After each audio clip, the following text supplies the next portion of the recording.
The sun had just begun to rise over the horizon when Flight 307 prepared for takeoff from Singapore International Airport, bound for Sydney. The morning air shimmered with humidity, the runway reflecting streaks of gold as the engines hummed to life. Inside the cockpit sat Captain Rita Dawson, one of the youngest female pilots in her airline's history, only 29, but already known for her steady hands and unbreakable calm. Her co-pilot, Mark Levine, a man in his late 40s with 2 decades of experience, gave her a reassuring nod. "Weather's clear for now," he said, scanning the radar. Rita smiled faintly. "Let's make it a smooth one, Mark."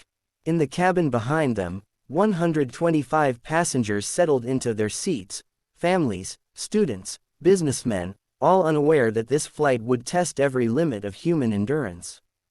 2 hours into the flight, cruising at 34,000 feet over the vast blue stretch of the Indian Ocean, turbulence began to rattle the fuselage. Rita's eyes flicked to the instruments. A sudden pressure drop. The left engine indicator flickered red. "That's not right," she muttered, adjusting the throttle. Mark checked the system diagnostics. "Hydraulic line 2 is failing." "That can't be possible. Maintenance cleared it yesterday." Then came the jolt, violent, bone-shaking, like the sky itself had struck them. Overhead compartments burst open, oxygen masks dropped, and the cabin filled with screams. Rita's voice cut through the chaos, calm and firm. "This is your captain speaking.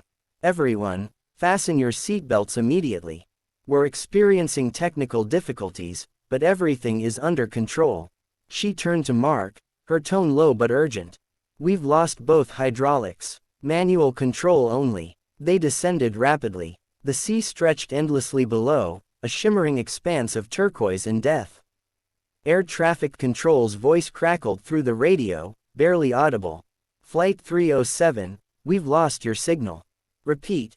Your altitude." Static swallowed the words. Rita tried again. "Mayday, Mayday, Flight 307 declaring emergency, engine failure, descending, requesting nearest strip coordinates." Silence. Then the right engine flared with smoke, coughed once, and went dead. The cockpit filled with warning alarms, red lights blinking like heartbeats. Rita clenched the control yoke, sweat trickling down her temple. "Mark, brace positions. We're gliding her in." He looked at her, eyes wide but trusting. "You're really going to ditch her in the ocean?" "We don't have a choice." At 1,500 feet, the aircraft roared like a wounded beast, descending fast. Passengers prayed aloud. A child cried for his mother. Rita's focus narrowed to the distant horizon, calculating angles, drift, and wind. "Hold on," she whispered, almost to herself. The plane hit the water with a thunderous crash, a violent eruption of spray and metal shriek. Everything went black for a second. Then light burst back. Chaos, shouts, cold seawater rushing in through torn panels. The aircraft tilted nose down. Rita coughed, tasting salt and smoke. "Mark, we're taking on water," she yelled. "Get the rafts ready." He stumbled toward the hatch, yelling orders to the flight attendants. Rita unbuckled, ignoring the pain in her shoulder where the belt had cut deep. She grabbed the emergency manual lever, forcing the cockpit door open. "Evacuate. Move toward the rear exits," she shouted. The crew moved fast, inflating slides that became makeshift rafts. Waves battered the fuselage. The plane was sinking, groaning like a dying creature. Rita stayed inside, moving row to row, checking for trapped passengers. "Can anyone hear me? Call out," a woman's voice cried weakly. Rita waded through rising water, found her pinned under a broken seat. "It's okay," she said softly, "I've got you." She cut the seatbelt with her knife and pulled the woman free, carrying her toward the hatch. Outside, the ocean was merciless, waves rising like mountains, wind howling. Passengers clung to the rafts, crying and praying. Mark waved desperately. "Rita, get out now. The plane's going under." But Rita turned back again. She couldn't leave anyone. Near the tail, she found a small boy floating unconscious, water up to his chin. She dragged him onto a seat cushion, gave him chest compressions. Come on, she whispered, tears mixing with seawater. The boy coughed, sputtered, and breathed. Relief flashed through her eyes, but there was no time to rest.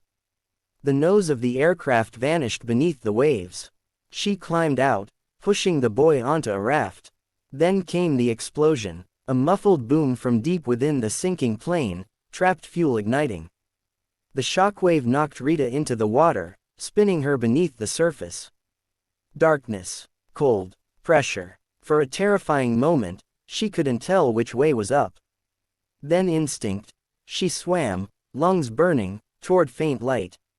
She broke the surface, gasping. Mark pulled her up. We've got 110 accounted for. He shouted over the wind. That's not enough, Rita rasped. There were 125. Lightning flashed. The rafts were scattered, some upside down, some drifting. Rita looked around. The ocean stretching endlessly, the horizon bleeding gray.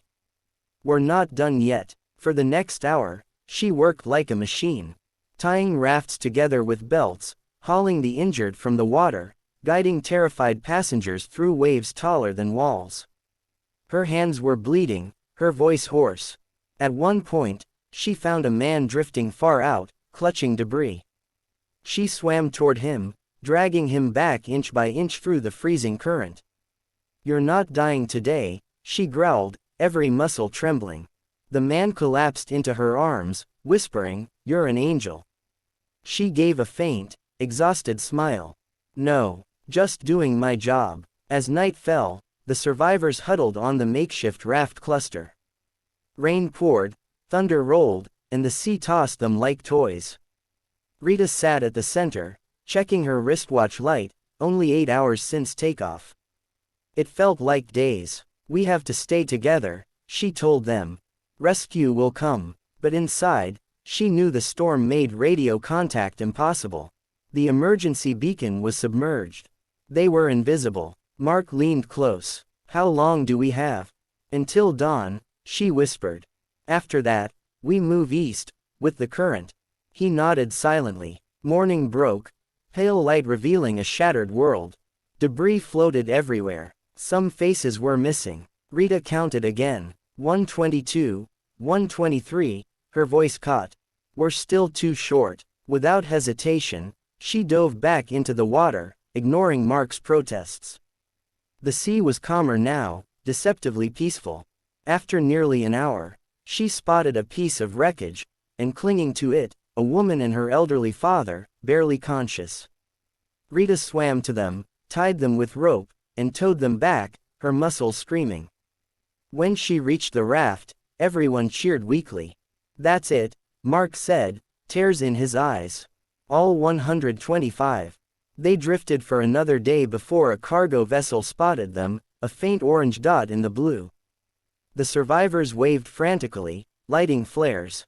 The ship turned toward them, horn blaring. Rita slumped back, exhausted beyond measure, the sound of rescue breaking her at last. When they were lifted aboard, soaked and shaking, the crew cheered for her. One of the passengers hugged her, sobbing.